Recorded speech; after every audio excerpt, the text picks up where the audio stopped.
You're watching the Seafood News weekly video. Urner Barry's headed to Brussels for Seafood Expo Global, the world's largest seafood trade fair, taking place from May 7th to the 9th.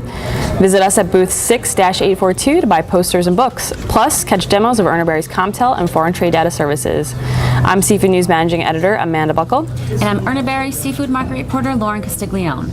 In today's lead story, Chicken of the Sea announced a responsible aquaculture commitment that will ensure all of its branded aquaculture products will meet the Monterey Bay Aquarium recommended ratings and certifications by 2025. The commitment lays out a plan for 100% of Chicken of the Sea's branded aquaculture products to meet Monterey Bay Aquarium Seafood Watch recommended ratings and certifications, as well as social responsibility standards accepted by Global Seafood Sustainability Initiative or Social Supply Chain Initiative through fully traceable supply chains.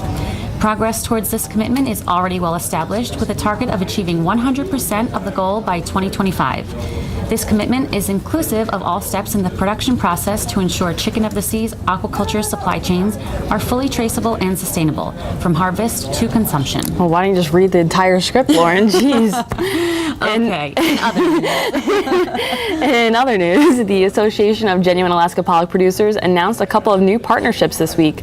The organization confirmed that they are partnering with Oregon-based seafood company Fish People to promote their 2 new meal kits featuring wild Alaska pollock.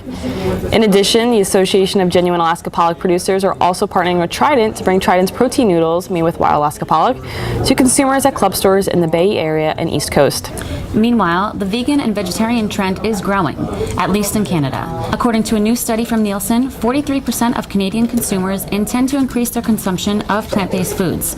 Nielsen reports that meat and dairy alternatives were one of the fastest growing, fast-moving consumer good categories last year, growing by $31 million. But while there is growth in the category, that doesn't necessarily mean there are a growing number of vegetarians and vegans.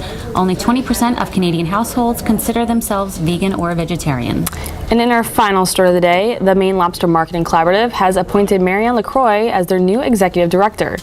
LaCroix has been serving as interim director for MLMC since Matt Jacobson stepped down from his position in February. Prior to serving as interim director, LaCroix was the head of marketing for the organization.